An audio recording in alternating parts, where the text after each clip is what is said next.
Good morning. Hemshech Chaim Beis, volume 3. We're on page 1213. So, those of you following the daily classes noticed, I'm sure, that there's been a lot of change of themes here. That the Rebbe Rashab is moving very quickly through different ideas in developing what began as the theme of volume 3 of Ein Oid, that after V'yadaita Ayin v'shaves levavecha ki Hashem hu Elikim ki Havaya hu Elikim b'shamayim imal v'al ha'oretz mitochas, explained all those words at length in the last few hundred pages, beginning from Shvuas Ayin Hey, which was back in volume 2, and concluded with Shamayim Imal Oretz Mitachas, saying Havaya Elikim, the revealing the divine that's concealed within existence, the Eir HaGvul, and revealing the divine that's beyond existence, which is the Havaya de La'ela, the higher Havaya, the divine that is beyond existence, B'Shamayim Imal. So Shamayim Imal is the Eir HaBligvul, Havaya de La'ela, Oretz Mitachas is Havaya Elikim, the Latata, the Havaya within Elikim, that's within existence. But then comes what's Ein Oid. So he explained that Ein Oid adds a whole new dimension. That's not Havaya hu Elikim, but Elikim itself. The concealment itself is also a divine force. And that too needs to be accounted for. And that's what Ein Oid adds. That the night itself doesn't just lead to day. It's not that the darkness leads to light, but the darkness itself is itself a divine force. The Koyach HaGvul, or he called it the Koyach HaHelam, or the Koyach HaGvul of godliness. We're going to learn more about it, but it's essentially a koyach atzmi, not a koyach of giluyim. Havaya Elikim, whether it's Shamayim Imal Oretz Mitachas, is still gilui. It's a revelation of divine. Here we're talking about the power of the divine that manifests, and that's a koyach atzmi in the concealment. That was what we learned up till page 1210. That was the first few pages of this volume 3, summing up 1207 through 1210. In 1210, the Rebbe Rashab said, Ubir Inyan, to explain this, he brought Havaya Yechatu Mirivov, that the foes of God will be shattered. And he explained that comes from Havaya de Le'ela, that has the power to shatter the foes, which is higher than the Havaya that engages in a battle with the foes, with the enemies. But he asked a number of questions there. Primarily, what's the connection to the second half of the phrase, where it says, "V'yitin eiz lemalkei," he will give strength to his king, and lift up the horn of Mashiach, of his Mashiach. What's the connection, and what are those two phrases? Those questions were not answered. And finally, he asked the question that since the main revelation of Havaya de Le'ela, this higher Havaya that shatters enemies, is in the future you'll have something greater. The transformation of the enemy. Oz epech, that they will be transformed, not just they'll be eliminated. That was also a question left hanging. So these are questions that are remaining. Then he went on page 1211, just giving the flow. He said, Lahavin kol zeh, we have to understand all this, we have to understand the difference between Gan Eden and Elam Haba. Basically, the reward for Neshamas alone, as they are in Gan Eden, and what is Elam Haba, which is Neshamas begufim, referring to the future, Tchias HaMesim. What's the difference between them? Then he wanted to explain that all the Gan Eden is a very high state of revelation, even on its own. God planted, Vayita Hashem Elikim, Gan Be'eden, planted a garden, it's Hashem Elikim, not just Elikim, Hashem Elikim. But through Torah mitzvahs in this world, we increase energy in Gan Eden. However, that increase is still in the quality level of Gan Eden, Mamala Kalam. Okay. And then he went into discussing the difference between the way the Ovis and Adam Rishon, when they do mitzvahs with Ruchnius, so Gan Eden seems to fit. Gan Eden is a schar Ruchni for Aveda Ruchnis. Spiritual work generates spiritual energy. But what's the connection between Gashmis? We were commanded to do a mitzvah begashmis. Yes, the kavanah of the mitzvah brings reward and schar ruchni in Gan Eden. But what's the physical part of the mitzvah connected to Gan Eden? Gan Eden is not a physical world, it's a spiritual world. That was the question that he asked on the top of page 1212. Which is higher than the Ruchnis. And that too was not yet answered. Okay. Then the Rebbe Rashab went back, more elaborate on page 1212. More details about the difference between the spiritual part of a mitzvah and the physical.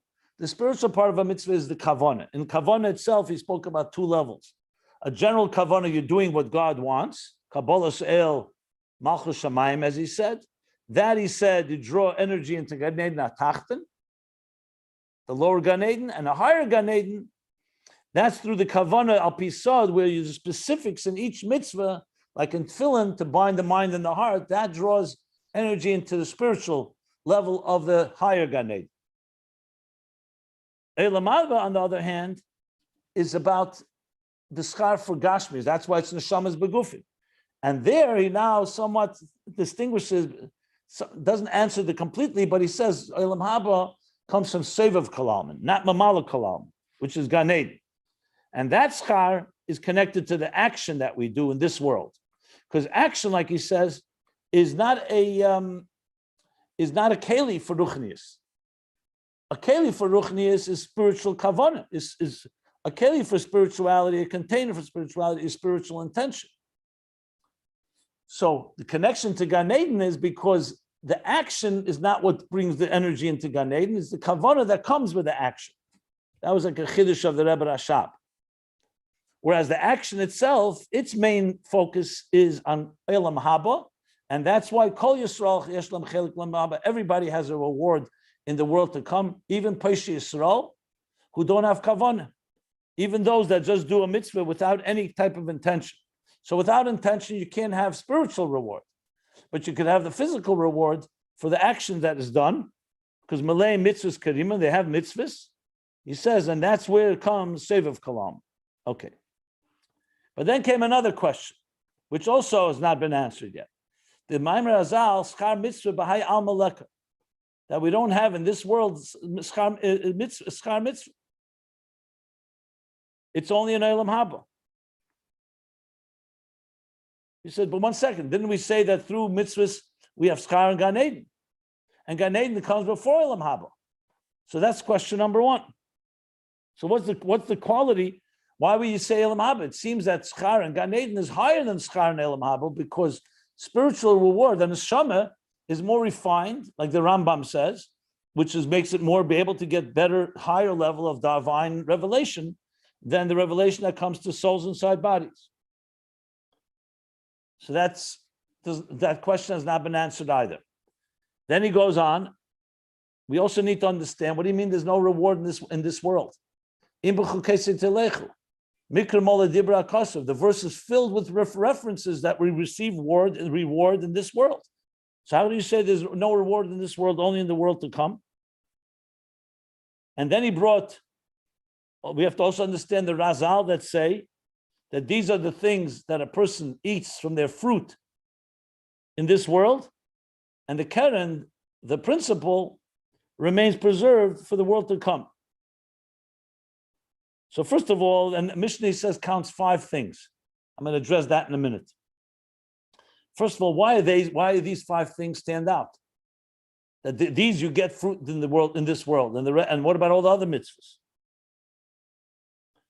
But still does not, and that's another question is with fact is that when you say you're talking about all the mitzvahs, not just the mitzvah of these 5 things.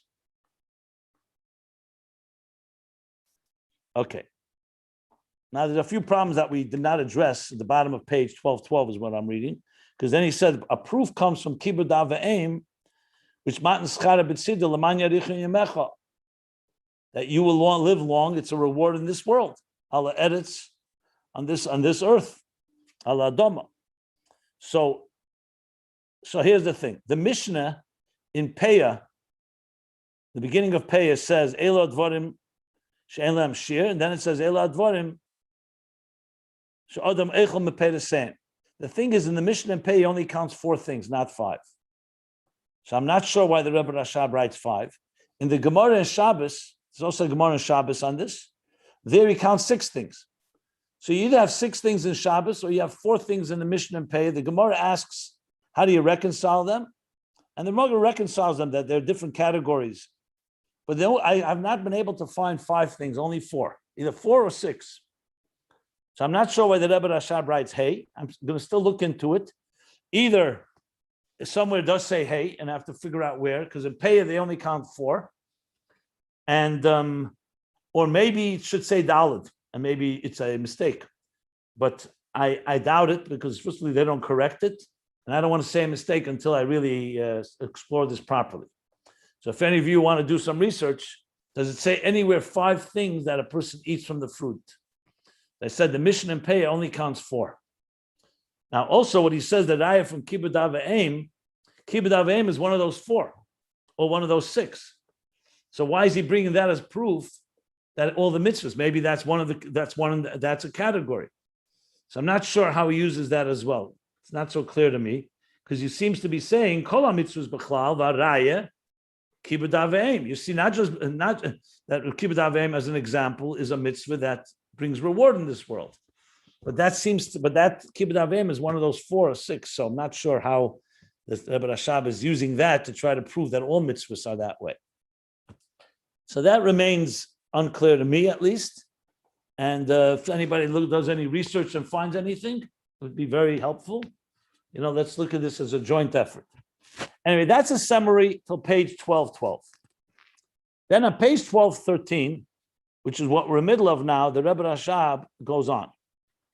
To understand this, we have to really understand the Gilui of Gan Eden. And it makes sense. How can you really understand there's all these questions about reward, spiritual reward, physical reward, in this world, not in this world, if you don't really know what is Gan Eden exactly? So now he's going to a deeper and more, say, comprehensive understanding of Gan Eden. And the context of Ayin Beis, I made it clear in the previous classes, it's very fitting, because Gan Eden is going to be in the world of Bria, the Gilui of Atzilus. And he's actually going to ask that question. How can you have the Gilui of Atzilus in Bria in an unfiltered way? So he begins that Gan Eden is Gilui Atzilus. And he goes back to the verse, Vayita Havaya Lakim Gam Ben Eden, Shem Mole Havaya and Lakim. That's a Gilui. Bereshis bara Lakim, the world was created through concealment, Tzimtzum. That's only a Lakim. But in the world, God created one section called Gan Eden. And there he revealed his Shem Havaya. So Gan Eden has a revealed divine. Like we learned that when Adam and Chava, with the Shechina, Ikar Shechina B'Tachteinim Haisa, that when the Garden of Eden, they experienced Shechina. The Shechina was on earth, and primarily in Gan Eden. So there was a revelation there. And that's the revelation of Shem Havaya D'Atzilus, which the rest of the world, the physical world, did not have that revelation. The divine was concealed everywhere except Gan Eden. Good. Now, we know Gan Eden, however, is not in Atzilus. Gan Eden is in the world of Bria. Gan Eden Elyon, he says, in the world of Bria. Gan Eden Atacht in the world of Asiya. So comes the question now, how is it possible? Eich efshali is Gilead Atzilus, but Bria. The Kosh came by Asiya. You're telling me Gan Eden is Havaya Likim of Atzilus, Havaya of Atzilus. But this is a lower world. For Atzilus to get into Bria, you have to go through a parsa, a partition, which transforms the light of Atzilus to a Arizal Tulda, which is like think of a light on rebounding light. It's like a refractive light, a level of light that's lower than Atzilus. That's how Atzilus gets to Bria. So how suddenly in Bria do you have Atzilus in an unfiltered way, in a way that the Neshamas won't become annihilated or obliterated by this great Gili? That's a question.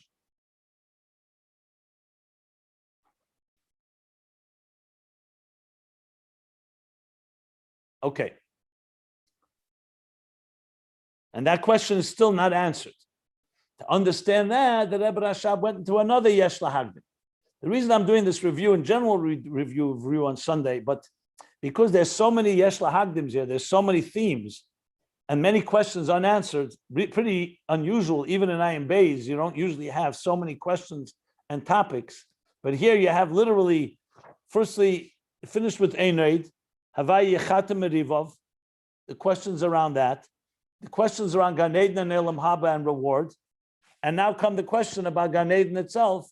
How can it have the Gilead of Atzilus? Which, as I mentioned the other day, is actually reminiscent of the very question which this whole theme in Ayin Beis is about.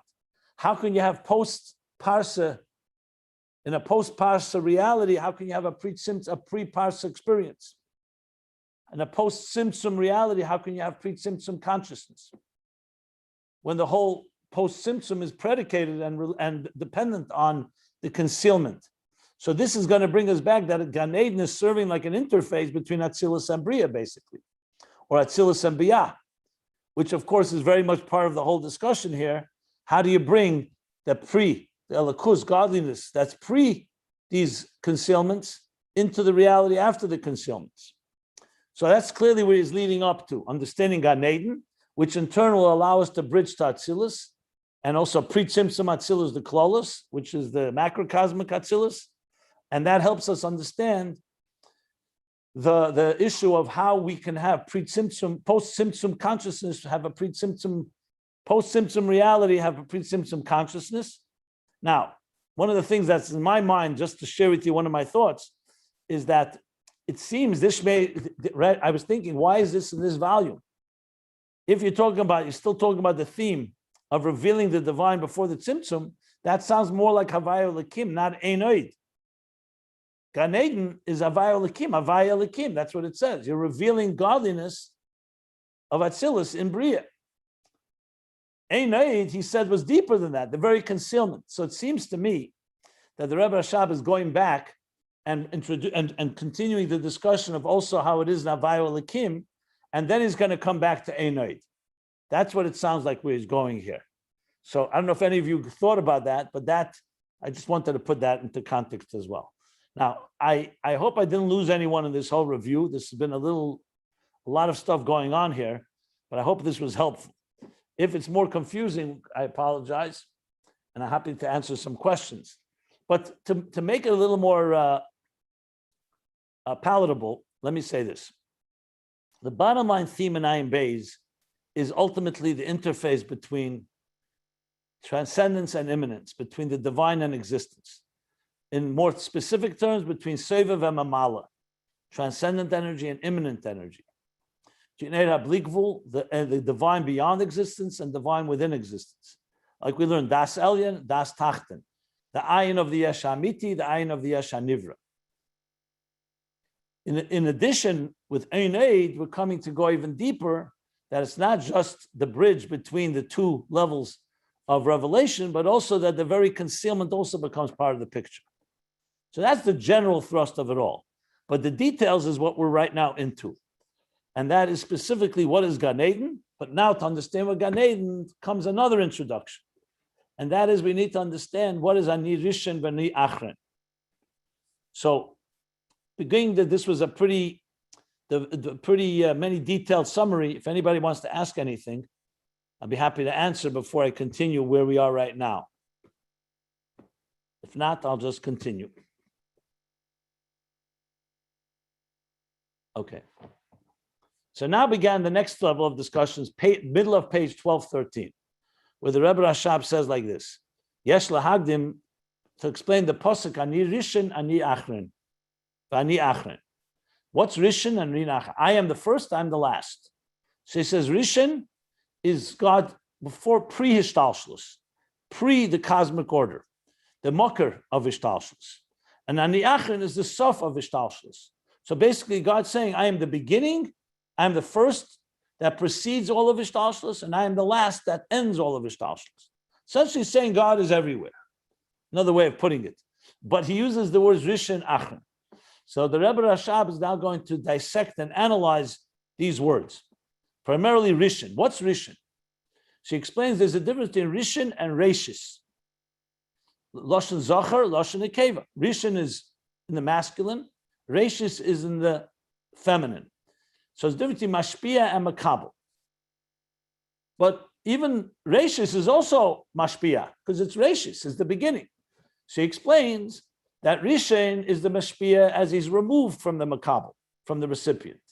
And Reishis is the first the beginning that relates to the makabel. That's what he says. So it's closer to and relates to it, as a shaykhus to it. So that's the difference between Rishon and Reishis. Okay. So Rishon is removed. Reishis is dovuk ela achru shehem be'erech zelazeh. And what are these in spheres? This is the difference. Rishon is Keser, Reishis is Chachma. Chachma is called Reishis Chachma. Because even though Chachma is higher than the other spheres, it's the beginning of all the spheres, but it engages with them. So Chachma basically has like two levels. As it is removed, but it also engages with them. The words of the Rebbe Rashab,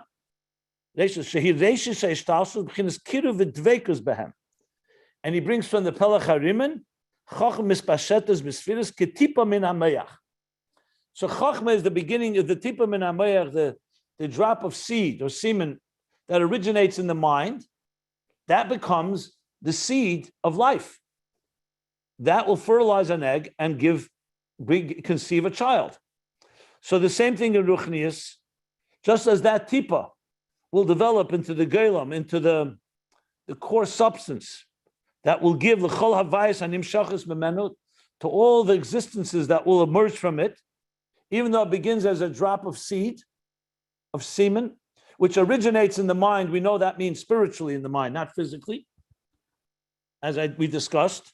So the same thing, Chachma is like the tipa from which originates. Chachma is the place from where basically the seed of life that extends and will give shape and form to all the spheres afterwards. So you see, it's Reishis, not Rishon, because it's Taka the first and the root and the source, but it relates and will extend into the rest. So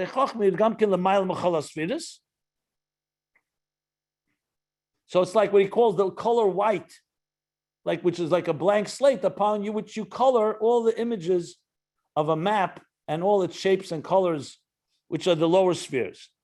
So it's higher and removed, but it relates to. All this is pnimi, erech al kol asfiris shidvuka miyuchedes im kulam. That's Reishis, that's Chachma. Now in the parentheses, which we learned, that's where we stopped. Well, we stopped after. So parentheses, he goes deeper and goes back to a very central theme in Ayin Beis, that Chachma really is an interface between Ein Sof and existence. Because the spheres are reflective of the divine as a divine Er HaGvul, the divine finite energy that manifests in Uris and Kalim in Atzilus. It begins with Chachma.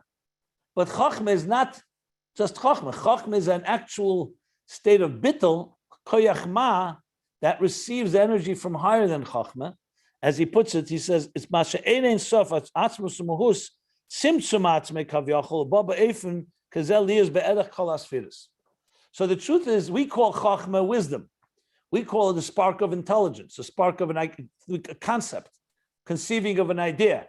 In truth is, its true meaning is godliness that is beyond structure, chose to manifest in Chachma, which is the beginning of structure. That's the real definition of Chachma from the way God intended it to be.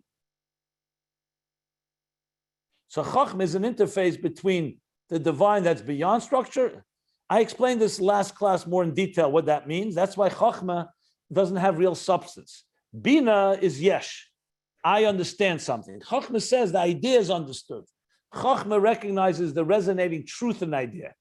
It's more about experiencing a higher truth and you being consumed by it than I'm understanding, which means it's about me, about the structure, the yesh, understanding an idea. Chachma is sensing something beyond you. That's the general point of it, as we learned earlier. He brought the medrash, which I want to correct something I said about the medrash. I'll do that in a minute.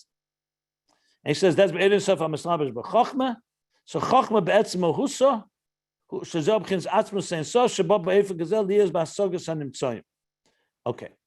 So this parenthesis adds that Chachma, though it's called Reishis, because that's what God wanted. He wanted a lakus to manifest in a state, in a conscious spark, that in turn will engage with and extend into the other spheres.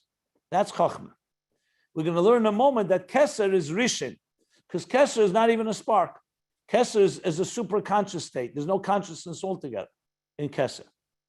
I wanted to mention the Medrash says, this is a Medrash in Bereshis Rabbah, Dalad. So there, one of the Kusi, which is one of the, what they call the philosophers of the non-Jewish world, the Kuthites, asked one of the Tanoim a question. He says, you say, that the heaven and earth, God fills the entire expanse of all of existence. And then you say God spoke to the Jews or to Moshe, to the Jews, through Moshe, through the two, between the two rods of the Aron. If God fills the whole expanse of the universe, what do you mean he's speaking through this narrow space? So the Tana gives him an answer from the Maris Gdelis and Maris Ktanis. So I explained it that there's large mirrors and small mirrors. And in both of them, they reflect your image. The same image can be reflected in a small mirror, just like in a large mirror. It doesn't change the person. Same person is reflected. But when I looked in the Medrash, I saw, and maybe what I said is correct, but I see that some of the commentaries, they explain that's not just a large mirror and a small mirror. It's a mirror that amplifies, that enlarges, magnifies the person. You know those mirrors, you look at them, they make you look larger than you actually are. And a Maris Ktanis is a mirror that makes you look smaller than you actually are. That's how some interpret Maris Gdelis, Maris Ktanis. I still think that even the simple, a large mirror and a small mirror is also fitting, because you could have a very small mirror and it reflects you. You have a large mirror, it also reflects you. But they do say that. So I wanted to just qualify that that's possibly the real meaning. But regardless, the answer is clear. The same God that fills the whole expanse of existence can also fit himself between the Shnei Badei Aron, as we see, and it doesn't change the essential infinite power of godliness. So that's where he says it's like Chochmah. Chochmah is godliness manifesting in a smaller area, but it's not a contradiction to the essence of godliness. So from the perspective of the recipient, we only receive that energy. I wanted to just qualify that. Kaponim, that's Chochmah. Now the last thing we learned was Aval HaKeser. I'm reading now 6 lines from the bottom of page 1213. I'll read it inside. Aval HaKeser, ima yesei Rishon lenatzolim. Keser, even though it's Rishon lenatzolim, meaning it's the first of all the emanations that came out of Ein Sof. That's beyond structure. What's the first one? Not Chochmah. Keser. Chochmah is the first conscious, structured sphere. But Keser is the first emanation. So even though it's the first, so it's Rishon, but it's not attached to them and it's somewhat removed from them, as in contrast to Chochmah. That's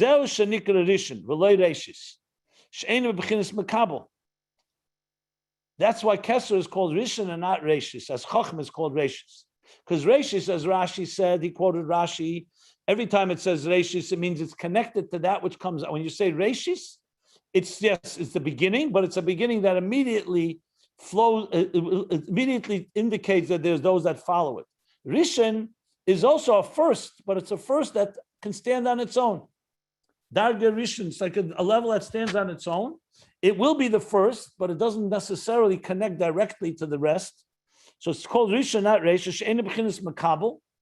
It's not in the state of Makabel, like you said before, that Chochmah, that Reishish connects to Makabel because, like you said the words, that B'chinas Kiru, B'chinas Shaychus El Adover Shalamatam Menu.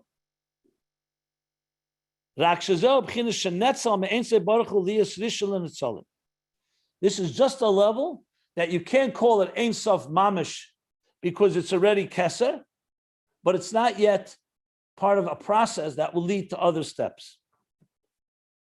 In other words, it will lead, but it's not directly the first 1, 2, 3, 4. Like I mentioned, you say, for example, you say Yom Rishon, Yom Sheni, like we say in Sfiras Eimer. So we say 1, 2, 3, 4. It's part of a series. But then you say the first is still the first, but it's somewhat removed state. So it's Rishon, not Reshis. That's where we stopped. And now he's going to explain what that means by explaining that Keser is Rotsai. So this is the summary. If anybody wants to ask anything, now's a good time. If not, I'm going to continue reading inside to explain what is this level called Rishon, not Resh. Keser versus Chacham. Now, there's much to say to explain it, but I want to read it inside, then we'll explain it further. Anybody want to ask anything?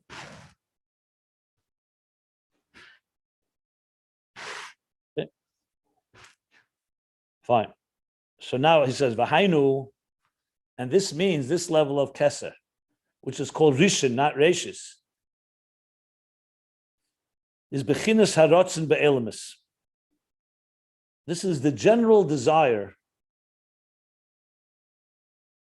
Bechinas Harotzen Be'elemis, that God wants to have worlds.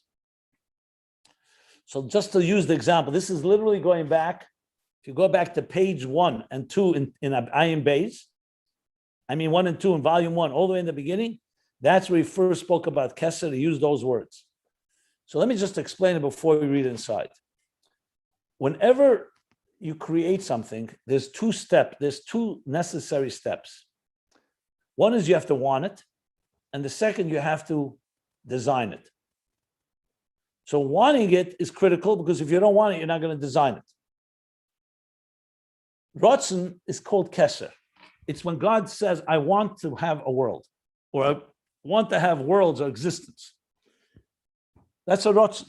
Or in the human being, one day you wake up, and it may be a Rotzen Atzmi that you were born with, that you want to have a home, but now you become conscious, I want to build a home. I want to own a home. There's no details. There's no design yet. Step 2, the Rotzen then moves into the next level called Chachma.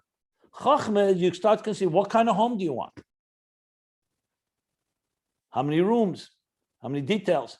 But even before the details, just what kind of home? Is it a home for you? Is it a home for your child? Is it a home for a second home? But regardless, it begins to start taking shape in Chachma. Begins. So right now we see these two stages.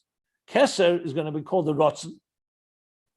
And we're going to learn there's a Rotzen Kloli, the general desire for all of existence. And then there's a Rotzen Prati for each part of existence. The Rotzen Keser of Atzilus, Keser of Bria. But they're all in the category of Rotzen. They don't have design. Design is when you start talking about the spheres. What's design? Chachma, Bina, Das, Chesed, Gevura, Teferes, Netzach, Chayid, Yesod, Malchus. The building blocks. So with only Rotzen, you don't have a home. Without Rotzen, you don't have the desire for a home. So you need, the first interface is that the entity has to desire. And once you have desire, then it moves into the next stage. So here's what he says. Keser is this level called Rotzen Be'elemis. Shazel B'chinas Keser HaKloli. This is the overall encompassing, or the general, or the all, called the general Keser. Masha'ola B'ritzene Lahaitzil. That arose in the desire of God, Lahaitzil, to emanate.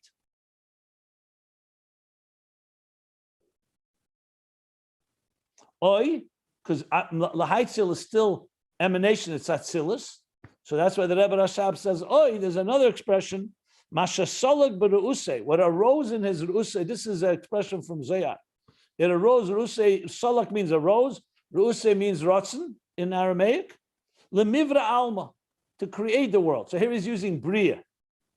But both of them are a Rotzen. Ritzene Lahaitzil, the desire to emanate, the desire to create. That's Keser HaKloli. There's no details there. The Keser HaPrati, now the Keser HaPrati, the specific Keser in each world, Hu HaRotzen B'Atzilus. That's the Rotzen in Atzilus. The Chein B'Biyah, and the same thing in Biyah. So basically, in Keser itself, we have two levels, the Rotzen Kloli, Rotzen Prati, but they're still, like he says, all Rotzen. This desire is the primary cause for the creation and bringing into being of the worlds and of the cosmic order. That's Rotzen. So we're on top of page 1214, turning the page.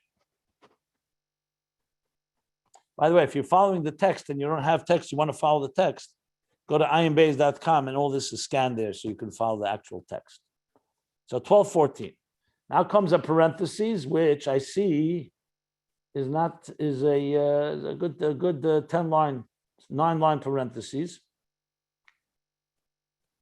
So we'll read it. So now, even though he hasn't spelled out the distinction, but it's pretty clear. Chochmah is the beginning, but it's the beginning of the process. Chochmah would be like the tipa. Chochmah would be once the Rotzen has evolved, now you're going to a plan. So the game plan, the outline, the blueprint of the structure of the home you want, or the worlds you want, the first step is Chochmah. Chochmah is the concentrated first point. You could say is the headline.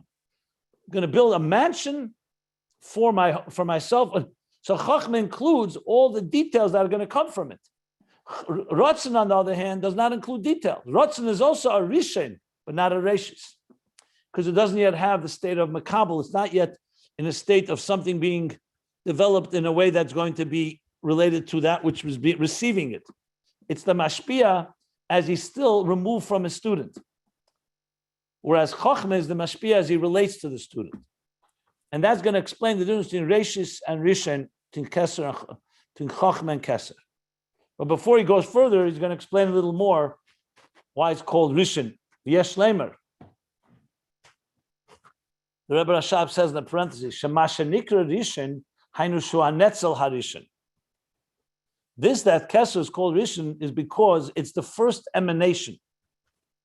Lo Shu Rishon L'Netzolim. Not that he's the first of the emanations. It's the first emanation. Now, what's he qualifying here? Let me see. 1 second. Keser, Rishon L'Netzolim. Okay, got it. If you look before, he said the difference between Chochmah and Keser, Chochmah is already Dovuk, relates to the rest of the spheres. Keser he calls Rishon L'Netzolim, the first of the emanations. That's not connected to them. Now the Rebbe Rashab is qualifying. He says Netzel HaRishon as opposed to Rishon L'Netzolim. Now it's a very subtle difference, because Rishon L'Netzolim means is the first of the emanations. That means it still has some relationship with the emanations. When you say Shua Netzel HaRishon, you're saying it's the first emanation, not the first of the emanations. I'll try to explain what this means, but let me see what he says, and then we'll try to explain the distinction. So the parentheses, he's making an even more subtle distinction of how Keser is more removed.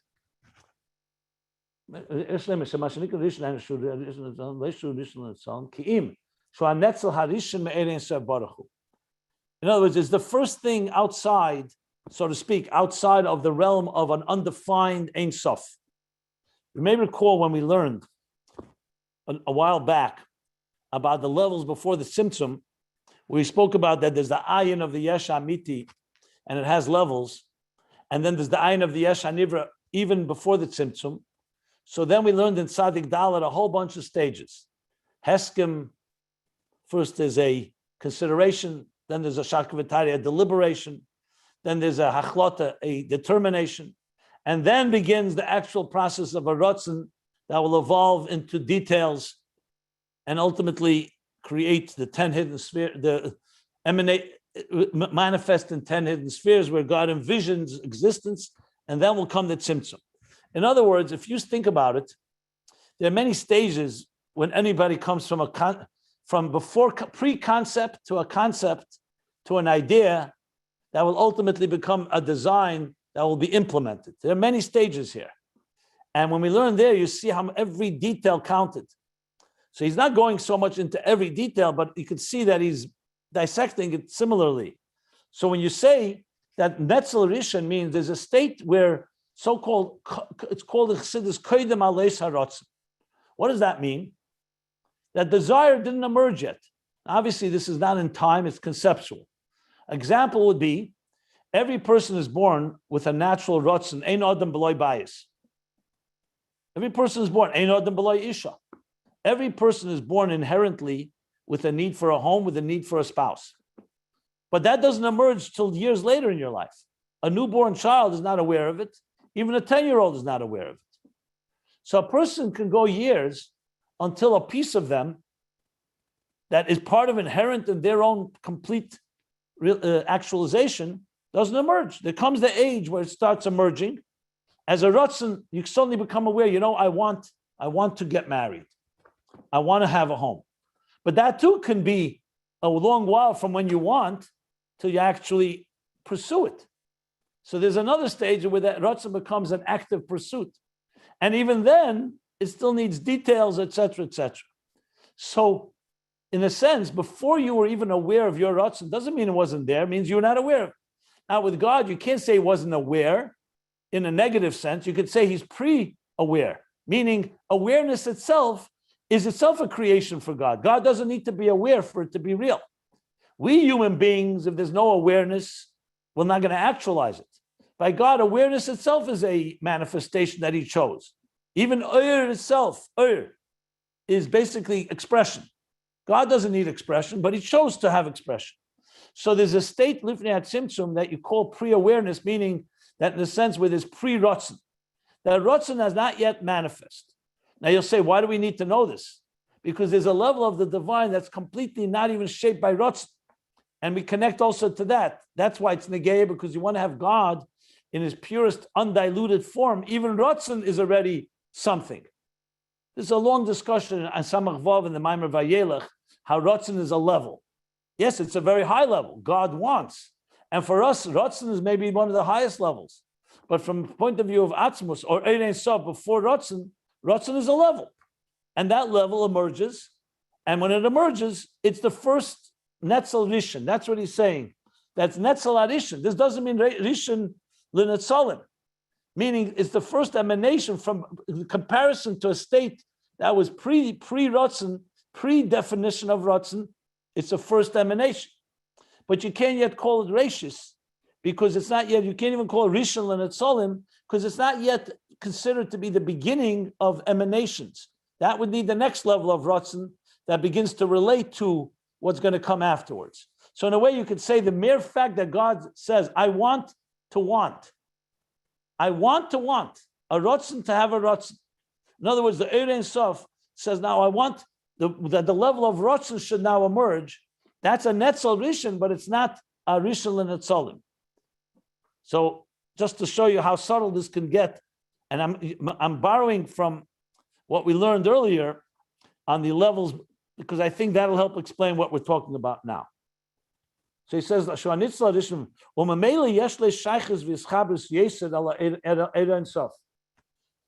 it's not Rishon L'Netzalim, but it's a Netzel Rishon, yes, that's why it has more of a relationship and a connection to Ein Sof, as opposed to more of a relationship and connection to that which comes on after it. Let me explain what that means.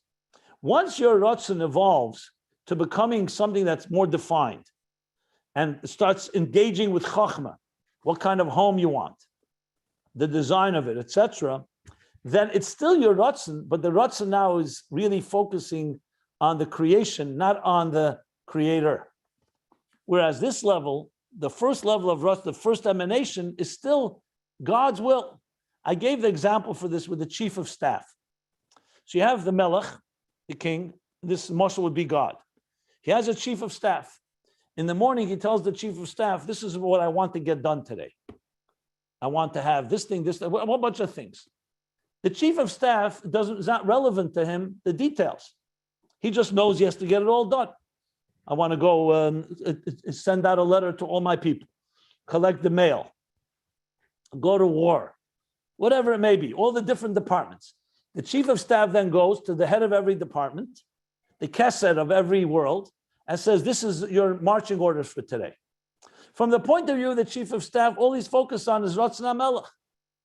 So this level is Rotsai HaMelech, but it's a Rotsai that's not negaya, because he's not running each department. He doesn't have to implement, but he has to make sure that the integrity is maintained. So the Rotsai is like where you're focusing, this is God's will.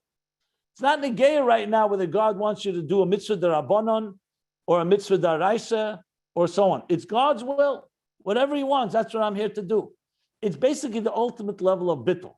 What's lacking is the other side, the details, because God wants that Rotsai to come into details. Tefillin is not kashrus. Shabbos is not Pesach. Pesach is not Shavuos. But at the same time, when you want the details, you also want to be connected always to the core Rotsai. So that's what he's saying, that Rishon and Tzom, it says, it's closer to it. Because it's not yet been connected to, it's not relating to. Chachma, on the other hand, is relating to the spheres. Yes, it's Ein Sof, like we said in the parentheses, that wants to relate, but it's already the divine relating to existence in a subtle way in the highest levels. Then there's a divine that's not relating to existence, it's just that there's a desire for existence, but it's not relating to it. So like we learned earlier in Ayin in volume 2, that there's the Eir Lifnei Tzimtzum, that is Eir Legalis Atzmei, and Eir HaShayach LeElamus. They're both Eir Ein Sof. But one is the track, the Eir Ein Sof, that's just revealing what God wants. And the second is revealing not what God wants, but the specifics of what God wants. Meaning the world that he's going to create. So he's saying,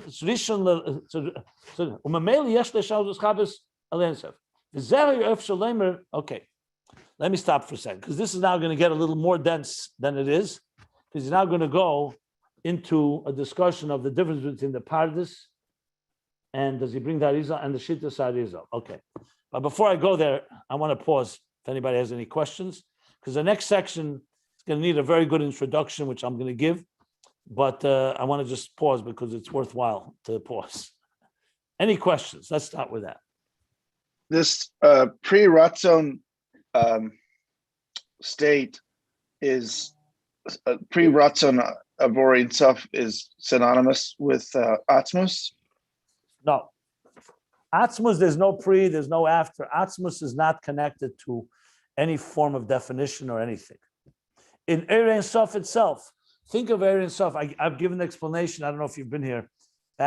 Ein Sof is like a divine field of energy. Think of it, divine energy. We can't even use the word conscious, not conscious, shape, not shape. In this divine quilt, if you wish, an infinite quilt of energy, which is divine manifestation. It's an expression of the divine. Atzmus has the word expression doesn't belong in it. This is Ein Sof.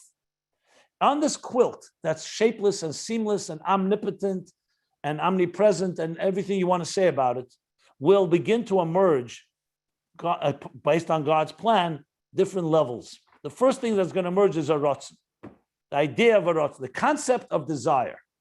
That desire is going to then evolve into more specific details. Like I said, first there'll be Heskim, that he, that I translate Heskim is the consideration. He's considering. Now, it's hard to explain that in God's level. It's like when someone says to you, do you want to have a home? I'll consider it. You're not yet defined, I'm going to do it, but I'll consider. So the consideration is the first level that begins in the beginning of the Rotsai.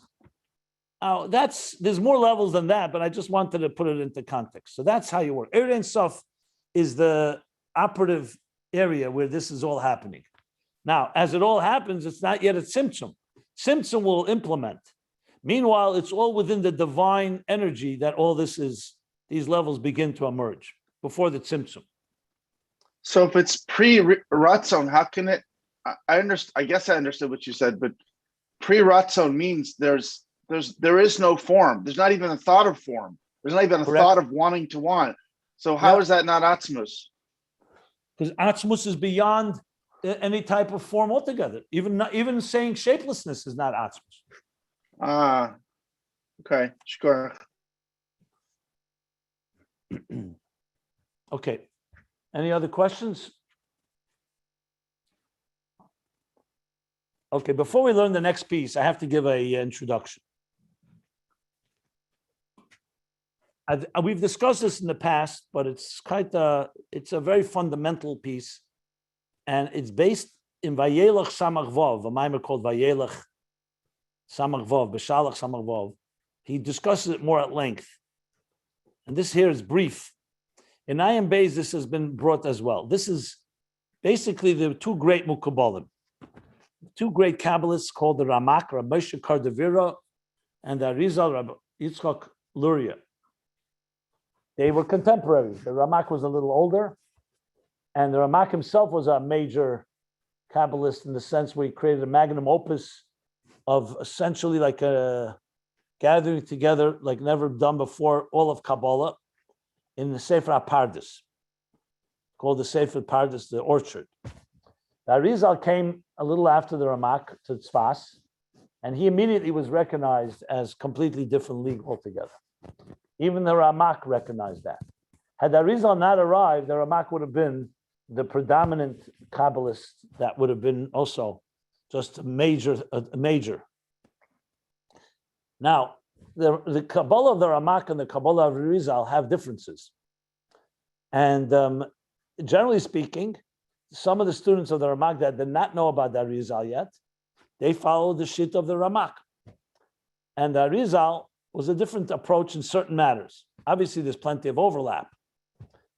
Chassidus, interestingly, brings both of them together and actually turns them into two different perspectives and, like, so to speak, two different shittas, but each one introduces an element that's important. And yet the Arizal is the Posek Achron, which means he's the final say, the final authority. So he is the final understanding of what these ideas are about. So here's the dilemma. The dilemma is about Keser. Now, this is extremely relevant to Ayin Beis, even though you may not see the relevance to the immediate discussion of Gan Eden, but it will become very relevant soon. But let's discuss. The big question is exactly what we're talking about, the interface. We know that God wants us to have a connection with him. That everybody agrees. Because the Torah is filled with that. Hashem says, "V'avadetem es Hashem Elokeichem." You shall serve God. You shall love God. V'haftas Hashem Elokecha. Hashem Elokecha tira. You should have yira, awe of God. Okay? Das Elokei avicha. Know God. V'yadaita hayem v'shavesa levavecha.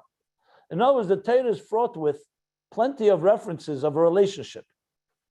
And this is important to state. I've stated it many times.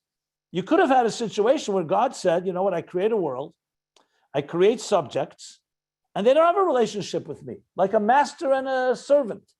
A servant doesn't have to have a relationship with his master. All he has to do is follow orders. He doesn't have to understand his master. He doesn't have to love his master. So we would be basically limited, finite creatures, mortals, who are told follow God's orders. Without getting into the bigger question, why would God need that? But the point being, there would no be need for moichin and not midas. And in general, all the faculties would not be necessary. All you need to do is follow orders, like a soldier in an army, in the military. But God didn't do that. He said, I want a relationship with you. And that comes down to love and awe, as I said, and learn about him and understand God. And Matan Torah is compared to a marriage. Yom Chasanos is a Matan Torah. God didn't have to have a marriage. He could have said, you're the subject, I'm the master, and you follow my orders. What kind of marriage? When Eliezer, Eved Avram, wanted to make a shidduch with Avram, he said, no. You're the servant, I'm the master, we're not the same quality. God, however, made a chasana. There's a Matan Torah, there's a chasan, there's a kala, shirashirim, a romantic relationship. And as a matter of fact, the man and woman on earth are a reflection of the divine Kadosh Baruch Hu and the Shekhinah, the marriage between the two levels of the divine, the feminine, the masculine, which ultimately Kadosh Baruch Hu and Knesset Yisrael, God and the Jewish people. So there's a relationship. Relationships, as we know, are complex.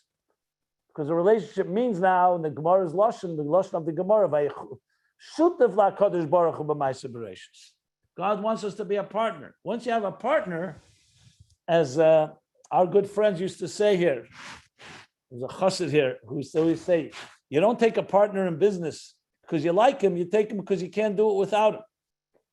Obviously, with God, we can't say that expression, but as soon as you have a partner, you have more complications because there are two people now, each one has a role to play and they're dependent on each other. So then becomes the major philosophical question, how can there be a partnership between a creator and a creation? It could be partnership between two creations, between two human beings can be partners. But how do you have a partnership and a marriage between something that is immortal, divine, infinite, is not subject to anything that we human mortals are subject to? Kind of, there's like two different entities altogether. It's a lot further than Avram and Eliezer, his servant. They were both human beings, different categories, fine. So this is the biggest question that Kabbalah comes to answer, Chassidus comes to answer. Because if you don't have an answer to this question, how are we supposed to connect to God when we are nothing similar? There's nothing similar. So this is where, in the words of the Pasuk, the Eibishter says, on the sixth day of creation, I'm going to create a unique entity. Till now, I created creations. They don't have a relationship with me, except they're my creations. The sun and the moon, the plants and the vegetation, light on day one, the firmament on day two, the creatures, the birds, the fish, all the animals, they're not partners with God. They are not, they're not commanded to love God and to have awe of God and to learn and know God and so on. They are creations of God. They're the clockwork. God created them like a clock. He set them in motion. He programmed them, and they go through these motions impeccably, unwavering. As the Alter Rebbe says in Tanya, they never change course. The seasons never defy God.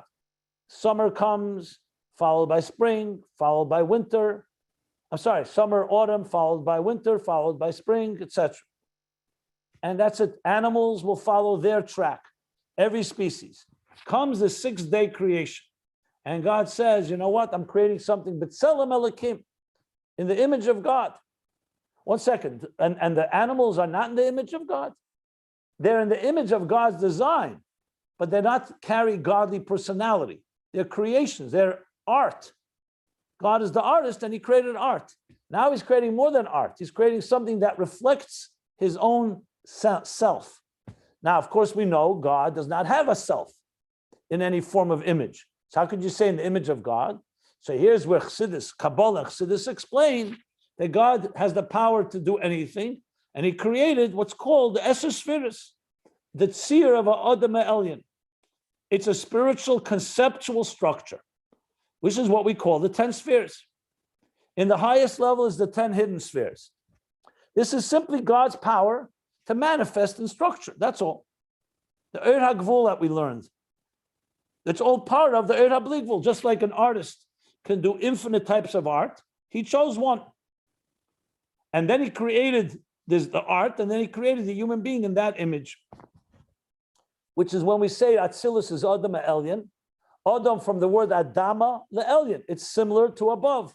There's something that's similar. That is the key to the interface. Because if God did not do that, if he created the human being just like he created animals and the fish and the plants and the minerals and so on, where's there a bridge? But here God made the bridge. And that bridge is essentially all Seder Ishtalshelus. But the specific is the spheres that go through all the different levels and worlds that they evolve from the highest levels of God's envisioning that structure all the way to our 10 faculties that drive our lives, as he says in Tanya, Nishtalshlu Mehem, they evolve from that divine, that's called image that God created. Now we know God is beyond image. Not just Atzmus is beyond image, even Erein Sof is beyond image. And we need to know that. That's why there's Erein Sof, because we always need to want to connect to something that's beyond. That's also part of the interface. So here's the dilemma. What are we connecting with? How deep does the interface go? Because based on what I just said, you could say, you know what? Okay, fine, no problem.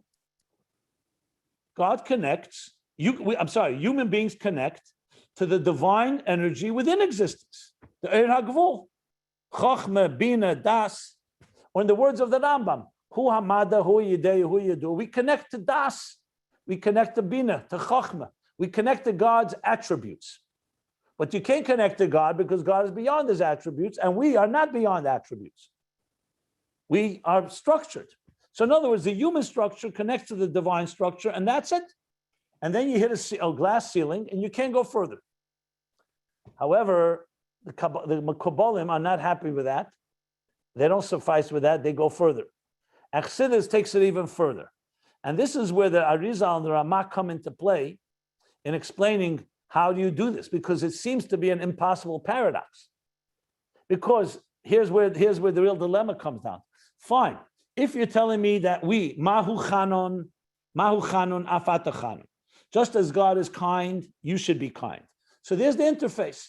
Human kindness can be used for selfish purposes. No, we align our kindness to God's kindness, and we're kind to people. We're charitable. Mahu rachum afata rachum. Just as he is compassionate, you're compassionate. Just as he is wise, you're wise. You learn Torah. So you're connecting to God's mind. That's okay. God chose to create a structure, basically a meeting place where we can meet him. But you know what? But God's essence is not there, because God is beyond it all. As a matter of fact, the Maharal of Prague challenges the Rambam when he says that God is one with his das. He says God is beyond das. He's beyond Chokhmah. So basically, fine, you connect with God as he relates to the structure. In the language we learned, as God relates to the divine energy within existence. But what about the higher levels? So here comes the dilemma. If you connect to the higher levels, then you have to lose some part of your identity and your structure. Maybe you could go to the higher level, but you have to shed your structure. You have to get rid of your Chachma Bina Das to go into the Ein Sof. On the other hand, if it remains in your structure, it's not the true Ein Sof. It's Ein Sof as it manifested in your structure. This dilemma is addressed in Vayelach Samach Vav, and here briefly. And the language of the Ramak, he has a whole section called Ima Keser Hua Ein Sof. Is Keser Ein Sof? And he brings both opinions. There are opinions that say Keser is Ein Sof.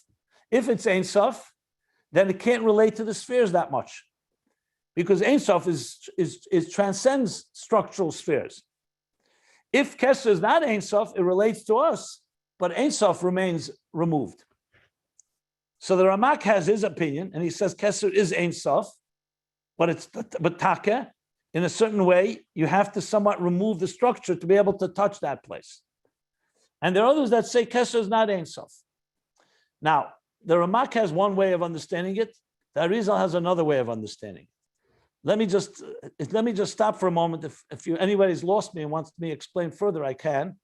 But I will continue to explain this because there's no way to understand the next section if you don't get this idea that I'm discussing now. Anybody needs any further clarity right now? Or it's clear so far?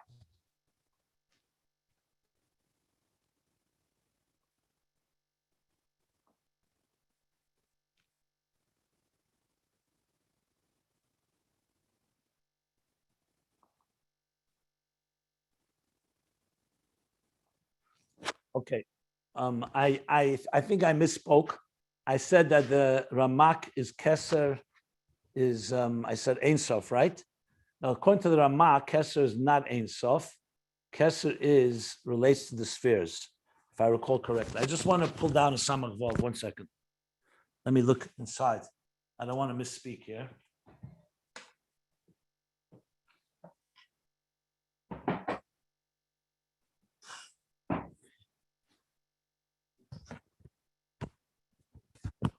Okay, I'm looking in the Vayelach Samach Vav that I referred to. 1 second.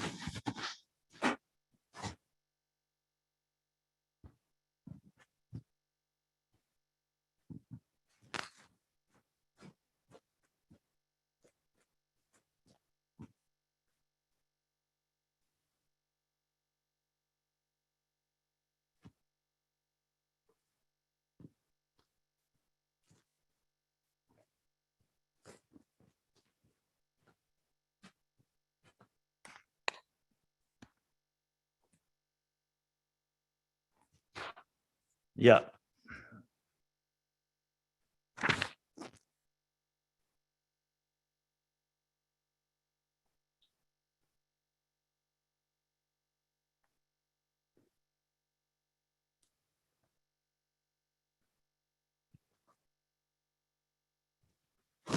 One more minute. Okay. I'll explain in a moment. Just give me another minute.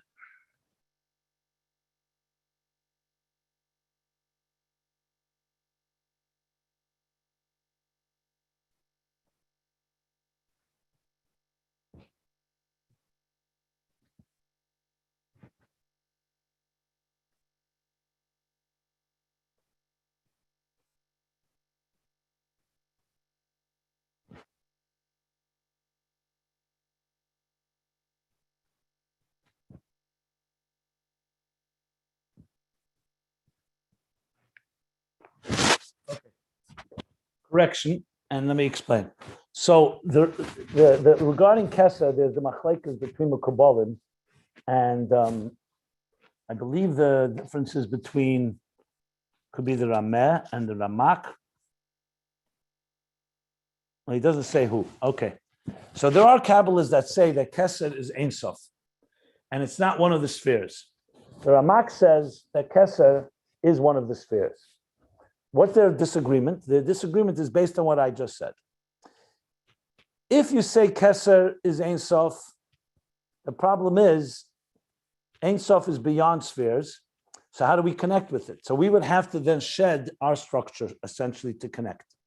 The Ramak doesn't want that. So the Ramak says that Keser is part of our reality, but Keser is also a very high level. It's Rotzen Hashem, it's Rotzen. So we connect with it. What's compromised there is that you don't really connect to Ein Sof beyond that Rotzen, because Keser is not Ein Sof. So in a different language, there's the same disagreement, similar disagreement that the Ramak holds, that when you say Ein Sof, you mean Atzmus Ein Sof that's higher than Keser. And according to the Rameh, Ein Sof refers to Keser, to Rotzen. Okay, which is a similar idea here. So what we have here is a disagreement, and you can't have it both ways, seemingly. Why? Either you have Ein Sof, and then you don't really have our structure, or you have our structure, but you don't really have the pure Ein Sof. Okay. Comes the Arizal, and this is what he says in Samach Vav. This is based on the Tzemach Tzedek. He says that the Arizal reconciles between the two, because he says in Keser there are two levels. There's a lower level of Keser that relates to the structure of the spheres. That's Rishon L'Netzolim. That's going to be Arich Ampin. And the higher level of Keser is called Atik, which is Hanetzel Harishin. Atik is Tachteina Shebe Ein Sof. So with Arizal, the reason said we can bring them both together. It depends which level of Keser. So our structure relates to the lower level of Keser, of Rotzen. That which is beyond structure, Atik, is the higher level of Keser. So that's where they meet. Now you may remember that Ayin Beis asked a question. He says that just carries over the question to Keser. You still don't have the resolution, because in Keser itself, Atik and Arich are two now realities. Atik relates to Ein Sof. Arich relates to the Netzolim. Yes, it's higher than them. It's part of Keser Rotzen, but it's the Rotzen that relates to existence. It's not the Rotzen it's not that which is higher than Rotzen. Atik. So the Rebbe Rashab in volume 1 brought a whole discussion. He said that's why you need Chachmas Timah. That in Keser itself, there's a place where Atik and Arich meet, which is Chachmas Timah, which on one hand is some form of superconsciousness that relates to consciousness, and there's a level where superconsciousness relates to beyond consciousness. And that's where you connect the two. That's what he said there. I'm not going to go into detail about that because it's another discussion. But regarding right now, what we have here is that there's two approaches to how you understand Keser, which of course is extremely relevant to our conversation here. Because we're learning here is Keser, we say it's Rishon, so it's higher than Chachma, fine. But is Rishon L'Netzolim, like he says, the first of the emanations? Or is Rishon Hanetzel HaRishon? Is it Rotzen? That's not as it's not the first of emanations, it's God's desire, like the chief of staff, that God wants to want. He desires to desire, which makes it more removed. Now, each one has a quality that the other one doesn't have. And the quality is one is more divine and one is more related to us. So in the interface, you really want both. That's ultimately why in Chassidus, the ultimate Chiddush in Chassidus, in Vayelech, he says, is Oyer Ein Sof, that Oyer is higher than Rotzen, and Oyer has the ability to bridge both realities, because Oyer on one hand is completely bottled to Atzmus. On the other hand, Oyer can take on the shape of Rotzen and so on. So therefore, Oyer becomes the real interface. And we learned this earlier at length when we spoke about the Ayin of the Yesh Amiti and the Ayin of the Yesh Hanivra, that ultimately there's the bridge between the two. That one represents the pure divine, and one represents the divine as it relates to existence. But those two so-called dimensions of divine, they too connect, because the dimension of the divine that relates to existence, all it is is really fundamentally just the divine, pure divine that does not relate to existence, choosing to relate to existence. And that choosing to relate to existence is basically just another form of divine energy. We only experience it as it relates to us. But in truth it's rooted in a place that's beyond us. So now it's up to our Avodah to go through all these stages where we first relate to God as he relates to us, structure. You slowly climb till you get to relate to godliness a little beyond us, a little more beyond us, until you can come to experience the God that's completely beyond us and without becoming annihilated. In other words, the very structure of our existence is also part of the process. And ultimately, from God's point of view, these are just different forms of godly expression. From our point of view, they're very different, but Avodah, our work of slowly sublimating our egos and our identities into what is called God without losing our identity. Remember, the key is transforming the tzimtzum, not bypassing it and not ignoring or not surrendering to it. That ultimately leads us to a place where we can experience these higher levels. Now, it seems to me, based on what he's saying here in volume 3, the Ein Oid, that even the very concealment is also divine. That just adds to the picture, because that means even the concealment that created us is also a divine force. So through Avodah, when we can learn to counter the effects of the tzimtzum, meaning by not following our animal soul that conceals godliness from us and following what God wants, we can ultimately connect to all these levels and we don't disappear. So therefore, ultimately, you have the ultimate paradox, that godliness in its purest undiluted form, Rotsai and higher than Rotsai, can connect to the total structure of our existence. But it has to be on our terms. And that's why Avodah is the only way. If not, it's God's kol yachol. God can do anything. God can put an elephant in the eye of a needle. He can create complete opposites, but that's not what we want. We want us to be able to appreciate and experience this. And hence you need this whole process. Here, the context is Chochmah and Keser, Rishis and Rishon.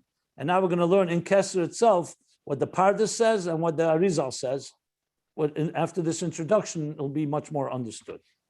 Now, this is, of course, a very fundamental piece of Chassidus, and I hope I did, again, justice to it, try to explain it in as practical way as possible. But at the end of the day, it's really how do you combine seemingly two opposites? At the end of the day, it's because they're all godly, but we have to come to those terms, and that's why you need all this work. That's why you have all the different opinions of the Kabbalists, because each opinion teaches us another quality. I'll just give one more final example before we learn this. Inside, the Rebbe, beautiful sikh of the Rebbe, every day we say in davening, one of the Yud Gimel Midas Shater Nedrashes Behem, right before Hoidu. So we say, Shnei Ksuvim Makhishim Zeh Zeh. There's two verses that contradict one another. And then comes a third verse and reconciles that. You'll see how that is mamish relates to what we're discussing here. So the classic example of that, what's an example of two verses that contradict and a third verse reconciles? It's actually connected to something we've been learning. I mentioned just before from the Medrash with the large mirrors and the small mirrors. In one pasuk it says that God spoke to the Jews through Moshe, through Oyel Moed, Pesach Oyel Moed. Hakel Yotzam and Pesach Oyel Moed. The voice of God came through the door, through the passageway of the tabernacle, of the Oyel Moed, the courtyard. Another pasuk says that the voice of God came from the face of from the cover of the ark in the Holy of Holies. That's where God's voice emerged. Seems like a contradiction. Which one did it come through? So in Pasha Nosei comes a third verse that says the voice originated from between the Shnei Badei Aron and the Aron, and then it traveled through the passageway of the courtyard, Oyel Moed. And Rashi says that's the Kosav Ashlishi, that's Machriya Beineim. So the two verses themselves seem to contradict. Comes a third verse and reconciles by saying it was both. It originated here, but traveled through the Pesachim. Very good, right? The Rebbe, in his classic style, asks a question. Why does the pasuk have to make anything confusing? He should have lechatchila said it originates from the ark, and then travels through the Pesach. Why do you need one verse says this, One verse says that. And until you come to the third verse, you don't know how to reconcile. Why can the Pasuk Torah be clear in the first place? And the Rebbe's answer is the following. Because there's a quality in each. Why do you need these two stages? Because when coming from Shnei Badei, it's more undiluted. It's pure divine energy, the voice coming from the Holy of Holies. But so that in the end, it's a great level of revelation. It's like Ein Sof that is beyond anything. No one can enter the Holy of Holies. On the other hand, the downside is it doesn't relate to the Makablim. The people who have to hear this voice and internalize it, this is too high for them. They can't go into the Holy of Holies. So the Eibishter made that the voice should then be channeled through the Pesach Hayil made, and that's why the second verse comes and speaks that the voice related to them. They were able to relate, it was on their terms. The third verse comes to tell you it's not really a contradiction altogether, just two different qualities. It has both the pure divine energy of the Holy of Holies, of the Aron, and it also has the energy as it relates to people. And that's why there are three verses, because each one has its Maila. And then the third verse comes and says that really, you can join them together. But in Aveda, you have to start first, it relates to me. Like you teach a student. You can't teach a student about Ein Sof before you teach a student about God relating to you. You know, there's a God that relates to you, that gives you life. Then you grow. And then you come to realize that God is beyond us. And then you come to realize that the God that's beyond us is the same God that's within us. And there you have the total union of it all. That's how the Rebbe explains why three verses. So you see from this that each opinion in Kabbalah comes to teach us an important aspect. That ultimately you need the Hachra of the Arizal's reconciliation. And in general, how Chassidus brings it all together. It's not that Chassidus is coming to give another opinion. It's taking all the opinions and showing how each one reflects an important point. And now let's look at them all as one larger picture. Now, there's more to be said about this, a lot more to be said. Like I'm sure you've heard about the disagreement in Kabbalah between whether the Ur of the spheres have particles or they don't have particles. Are they Mitsuyarim or not Mitsuyarim? It connects to this as well. But suffice right now this concept of Keser, and we're going to learn inside this thing. But again, if anybody wants to ask something, now's a good time. And then I was just going to go through, hopefully I could just finish this parentheses now. And if it goes smoothly, great. If not, we'll continue tomorrow. But any questions on what I just elaborated on, quite extensive? No? Oh, okay. I'm pleased to hear that. So now learning inside. So now that we've established in this parentheses that Keser is not just, it's not Rishon L'Nitzolim, but it's Netzel HaRishon. So therefore it has more of a relationship with Ein Sof than it does with the thing it desires. Because it's like, yes, it's a Netzal, because Rotsai at the end of the day is an entity. But it's an entity, it's the first entity. It's not the first of all the entities, of all the emanations. It's the first emanation that emerges from an undiluted Ein Sof. So the Rebbe Rashab now continues. And this we can say, this is possible to say, l'shittas hapardis, according to the opinion of the Pardes, that's the Ramak. Shekeser me'erein sof u'bederech ilav olu. That Keser comes from Erein Sof. I should have mentioned this point, but I'll explain it now.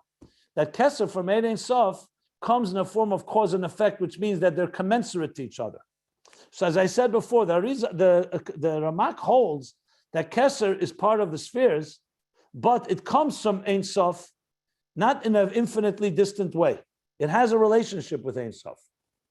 The Keser B'Shar Hagvani, Perek Beis. He writes in the second chapter of the Gate, the section on colors. It's called the Gate of Colors.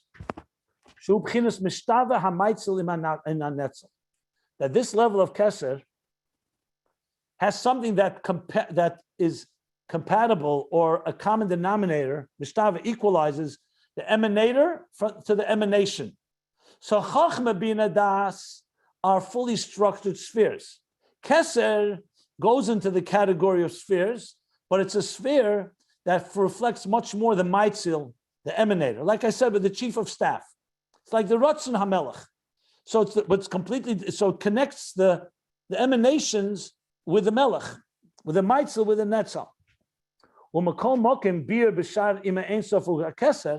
And nevertheless, in another gate, remember in the Kabbalah, very often gates are used instead of like sections.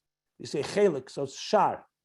So in another shar, there's a shar which he called Ima Ein Sof or Keser, like I mentioned. Is Ein Sof Keser? What does he write there? He writes the Keser b'minyan Esospheres. Keser is in the, you count them in the spheres. At the same time, he said Keser has a similarity with Ein Sof. So you have to say you're not talking about Ein Sof that's completely beyond. You're talking about an Ein Sof that relates to Keser. So on one hand, Keser is in the spheres. On the other hand, it relates to Ein Sof. Now this is another thing that I want to address in a moment, but I may need to say right now, or else it's not going to be understood. Yeah. Let me pause. One more point I neglected to mention, which I need to mention. When I mentioned before that according to the Ramak, Ein Sof is not Keser. Keser relates to the spheres. It has a common denominator with Ein Sof. According to the Rameh, Keser is Ein Sof. Okay, but there's another issue, and the Arizal I said was Machriya, that there's a part of Keser that relates to the spheres, and a part of Keser that's beyond the spheres. There's another thing. Chassidus says that why did Ramak not understand what the Arizal said? Why couldn't he understand that Keser has two dimensions? Why does he say that Keser has something in common with Ein Sof? So there's what we call the chidush of the Arizal be'inyan hatzimtzum.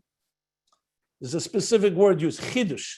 The Arizal innovated the concept of tzimtzum, even though it's hinted to in Kabbalah before, but no one really developed it the way the Arizal. And there's a language in the Maimonic Chassidus that says, Ramak lo yoda me'inyan hatzimtzum. The Ramak was not aware of the inyan of tzimtzum. So the Ramak was faced with a dilemma. The tzimtzum solves a lot of problems. The Ramak didn't know about the tzimtzum. It wasn't revealed to him yet, whatever the reason is. So his whole Kabbalah, that he's explaining all these ideas of interface, is not using a tzimtzum. So he has no choice but to explain Keser has to have something that's in common with Ein Sof and something that's in common with the spheres. But because the Arizal has a tzimtzum that he introduces, tzimtzum deals with another issue altogether. What about the infinite divine that's completely beyond existence? From the Ramak's point of view, that's off limits. We can never reach there.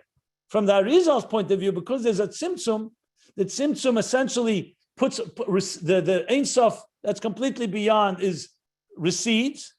The tzimtzum now allows the earth to come after the tzimtzum. And that's why Keser, on one hand, is infinitely distant from the real Ein Sof, but because of the tzimtzum, it allows the connection to be made. So I'm going to read it inside, and you'll see what he says. So he says like this: "Uleshitas ha'Arizal, hariatzilus ha'Keser gam ken al dei tzimtzum." The Ramak says Keser comes ilava'ol. Everything is commensurate. So once you have things that are level after level that relate to each other, there comes a ceiling that if you want to reach God that's beyond it all, you can't go there. But the Arizal doesn't have that issue because Tzimtzum deals with that. The Tzimtzum concealed that part. So now you still have a pre-Tzimtzum energy that you can reach. But the Tzimtzum has also affected Keser. So that's why Keser is also subject to the Tzimtzum. V'imkein hu Rishon leNetzalim. It's Rishon leNetzalim. Not just Netzal Rishon, it's Rishon leNetzalim. It's the first of the emanations. But however, how does the Arizal explain that? But according to the Arizal, it also has something from the Maitzil. The Keser b'Shar Drushya Abiyah Perik Dalet, and this is what he writes in the Shar Drushya Abiyah chapter 4. Shar Keser u'b'chinas mamutza ma'Maitzil v'Netzal. It's an interface between the Maitzil and Netzal. Interface. The Ramak says it has something in common, and he says it's an interface. Why? The Maitzil within, is not something that was created. It's beyond creation. And look before in the Maimer of Elamase. So what's he saying here? He's saying like this. Once you have the tzimtzum, so therefore you don't need to deal with the issue of the divine that's completely beyond exists. And we could connect it if we were able to pass through the tzimtzum, which means transforming the tzimtzum, which is the theme here in Ayin Beis. But we don't have the issue that the Ramak has. The Ramak's issue is, at the end of the day, the Keser can only go that high, and that's it. But because of the tzimtzum, the fact of the matter is we can connect to Keser, the lower level of Keser. The higher level of Keser has a taste of the pre-tzimtzum maitzil, whereas by the Ramak there is no tzimtzum, so it's only a connection to the Ein Sof as it relates to Keser. So it's not the pure Ein Sof. Whereas according to the Arizal, you can connect to the pure Ein Sof that's beyond everything, and that's ultimately how you have the ultimate reconciliation between both opinions. That you have both sides of the coin. You have that which relates to existence. That's the lower level of Keser. We would call that Rishon L'Netzolim. That is the lower level of Keser. Yeah. Because of the Tzimtzum, it's Rishon L'Netzolim. And the higher level of Keser would be Tachtei Shebamaitzel. That would be considered Hanetzel Harishon, even though he doesn't say that language literally. It sounds like that. Whereas according to the Ramak,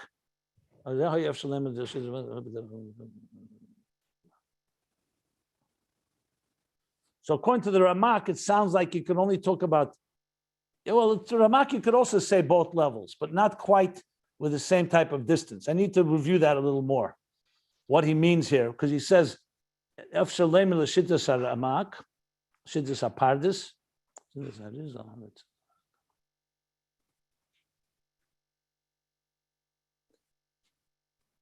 no, actually, I think it's the other way around. I think according to the Ramak, you could say it's Netzel Harishon, right? It's the first emanation because it has something in common. According to the Arizal, because it comes after the Tzimtzum, you call it only Rishon L'Netzolim. But I think the higher level of Atik may be Netzel Harishon. I'm not sure about that. I think that's the pshat here.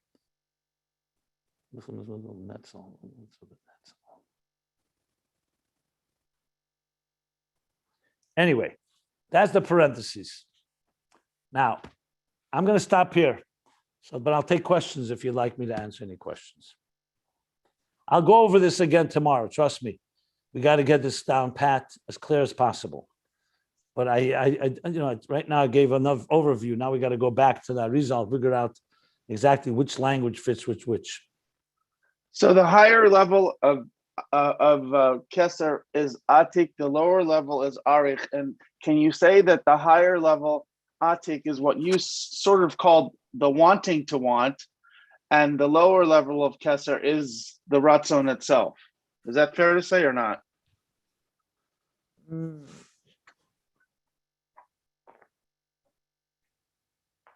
I'm not sure. I have to think about that. Maybe, or maybe Atik is more the Ein Sof. Sometimes it says Atik is Rotsai L'Rotsai. It could be said, but it could also, Atik could also be higher than that. It could also maybe include the Ein Sof before the Rotsai. Even the Rotsai L'Rotsai, the wanting to want. But it could be that's correct. Since he doesn't use that language here, that's why I'm being careful to know where exactly to apply which. But it's likely correct. That's what I would say right now. Okay? Yes. Rabbi Jacobson, I have a general question to ask regarding this matter. I understand that, as you just discussed, that everybody is through Avodah and taking every step and doing all these things that we're able to achieve these levels. But is it also fair to say that if you have two identical people that are doing like the Avodah and they're doing exactly these steps, not everybody's going to achieve the same exact level. At some level from above, you have to be given a zechut or something to be able to, reach even higher, no matter how, perfect a human being tries to be. So in other words, if you take these steps, maybe I'm mistaken, is not necessarily equal from one person to another. At some level, Hashem has to give it to you to be able to reach even a little bit more higher level. Yeah, but everybody has different schusim too. People have schus ovis, so even though that's correct, yes, in addition to avodah, you also get from God a gift, but each of us have different schusim. We all come from all kinds of beautiful people who have given us many merits. So you have to take that into consideration too. Okay, thank you. Bottom line is, nobody's asking anybody to do the work of someone else. You know, Zusha was crying why he's not like Zusha, not why he's not like someone else. Each one of us has our own trajectory and path where we have to do our avodah. Just like when we say, B'chol levavcha, b'chol nafshecha, b'chol ma'edecha, everyone's levavcha, nafshecha, especially ma'edecha, is different. It all depends where you are. Now, that includes some of our work. It also includes God gracing us with God's help, as well as schus aves or other merits that we may have from previous generations, or whatever it may be from a different Gilgal, from a previous reincarnation. So it's correct. But even without that, even just avodah itself, no one's asking us to all be exactly the same way. We all experience this in our own particular way that relates to us. Like two people don't say Shema Yisrael the same way. Hashem Echad, two people don't put on tefillin. They put on the physical tefillin is the same. But the intention, the binding of the mind and the heart, the feelings you have, it's like two people playing the same music, but they play it with their different intonations, with different intentions. Same song. Two people say Shema Yisrael, but they say it with each one their own way. So their experience is unique to them. So, and each one climbs in their own way. Are there commonalities? Of course, there's a lot of commonalities. And also, as you go to higher levels, many people, for one person, what today is Mamala Kalam, and for another person is Sevav Kalam. Like for one person, what they understand, another person, it's still faith. They don't really understand yet. Then when they come to understand it, then they need to climb. There's another level. Everybody has their own path, so to speak. Rabbi, you said in your exposition of the Arizal, the Ramak, and how the Arizal had the Chiddush, the idea of the Tzimtzum, which enables this Memutza, this interface, so it's a relationship between the between that with that aspect of God that is not related to us, a Sovev, and that which is below, which is Mamala. And you said that through Avoda, we can at least conceptually reach to the level of Sovev. You said something like that, and that's our mission in a sense, one part of our mission. And my question is, if I got that right, our work, our avodah is everything. You know, it's mitzvahs, maisos, tshuva, etc. But at a practical level, or maybe it's not so practical, it's still esoteric. Would you say that bittul is the primary method or practical thing we can do in order to reach or to make at least make ourselves susceptible, capable of reaching to that? I'm not saying bittul alone, but we have to remove ourself from ourself, if you will, if we want to try to reach higher. Like Keser itself is batul to the Orein self. What aspect of our avodah makes it at least possible? I recognize this is a very, very, very high level, but conceptually, what aspect of our avodah would help us at least have the capacity to access that higher level? Well, bittul is a key ingredient because bittul doesn't just mean bittul. Bittul means that you're not focusing on your ego and on yourself. That's what avodah means. Avodah means that you're serving God, not serving yourself. Avodah also comes from the word work. Work requires bittul. So bittul is a critical ingredient in all avodah because it basically means you're moving away from self, from an egocentric life, from a self-interest life to a God-centric life. So essentially the animal soul, and that's the tzimtzum within us, he says that clearly, the animal soul is focused on survival, on its own needs. It doesn't necessarily mean prohibited, but it's its own needs. The divine soul is focused on God's needs, on God's intention and creation. We have a battle going on. So all of Avodah consists of the bittul that's necessary to introduce that the divine soul win out over the animal soul. No, the selflessness and divine focus wins out over self-focus. So bittul is a critical ingredient. Another word that he uses at length and extensively through these pages is Rotsai. Remember Rotsai, the yearning, the seeking, Yes. which is yet also Yes. a part of bittul as well. So the point here is, let me just say this. I think it's vital to know, and I said it many times, but I just want to reiterate just in case someone missed it. This concept of transforming the tzimtzum is the theme that's really going on now for, I'm just looking at the page number, for probably over 500 pages. Probably a little less, but something like that. The Pesach Maimorim, it really begins strongly speaking about it. I'm talking now at page 926. We're 1214, 1926. Then the Shavuos Maimorim in 1996. Page, no, I'm sorry, what did I say? 996. 926, 996.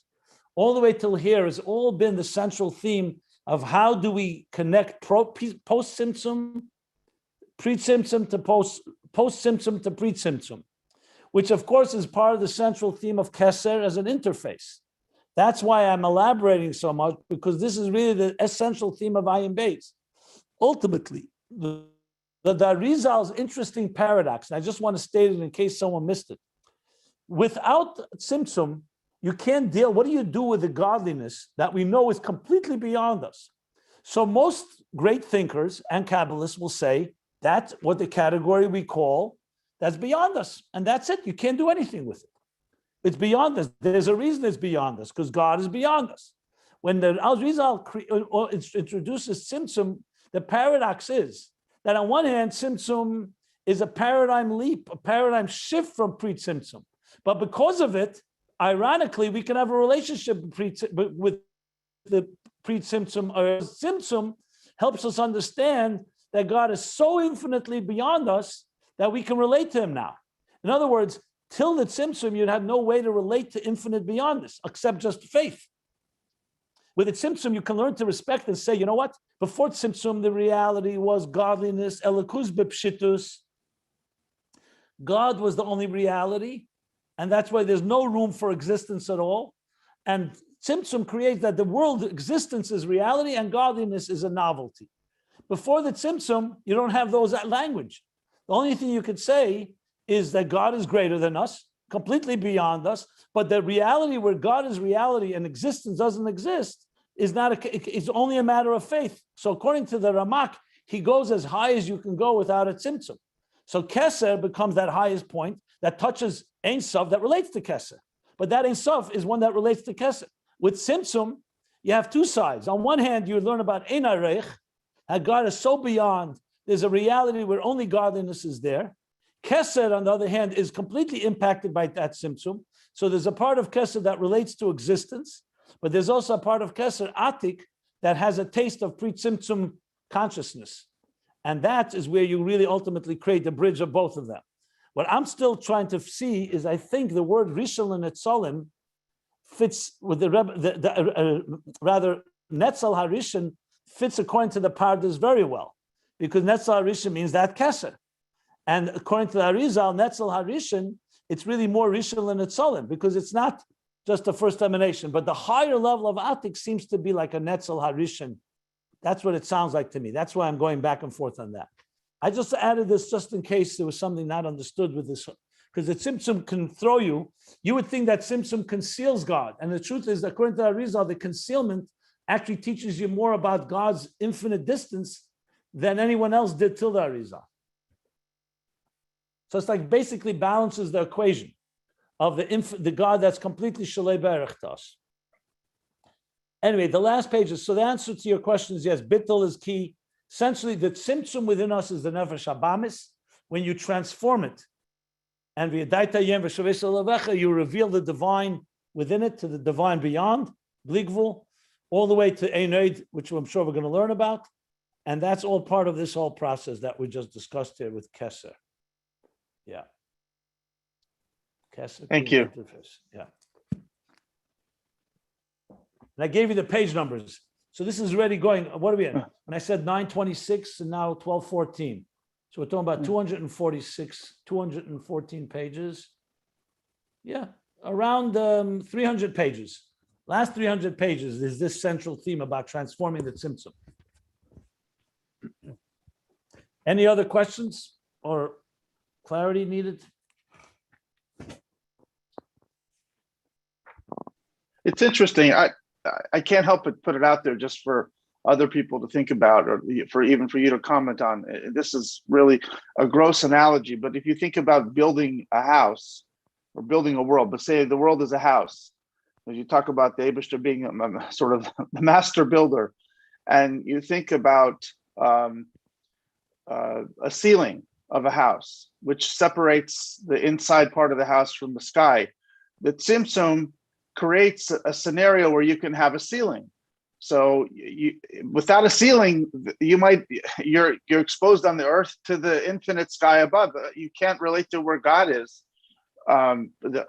because it's beyond thought how high the sky can go. But when he creates a house, which you could say is the dira, the tachtonim, and it has a ceiling, then okay, there's a higher level of God that's above the ceiling, but at least I can relate to it because there's a ceiling now. Is that something fair to say? I wouldn't put it that way. To me, it's very confusing because the truth is that Tzimtzum is not a ceiling. That Tzimtzum is a way of explaining a paradigm shift, that when we work on it, we can go beyond the ceiling. The goal here is to go beyond, higher than the ceiling. To me, the ceiling sounds more like a glass ceiling where you can never cross. And here the intention is that we can't cross it. That's why I would be careful with that analogy. I mean, I would probably not use ceiling for that reason, because that sounds to me like you can only reach there, you can't go further. Yeah. And through Avodah, you could go further. If you want to speak in the context of a ceiling as in explaining that there's something beyond us completely, yeah, but then you have to qualify that the ceiling ultimately can be pierced. Yeah, it doesn't fit perfectly, but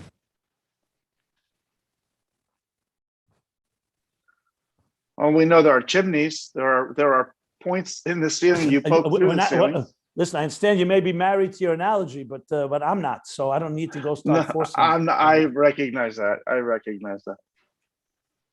The way you said it is the best. I'm trying to make it pshitas, pashtas. Okay. So anyway, guys, anybody has anybody no questions?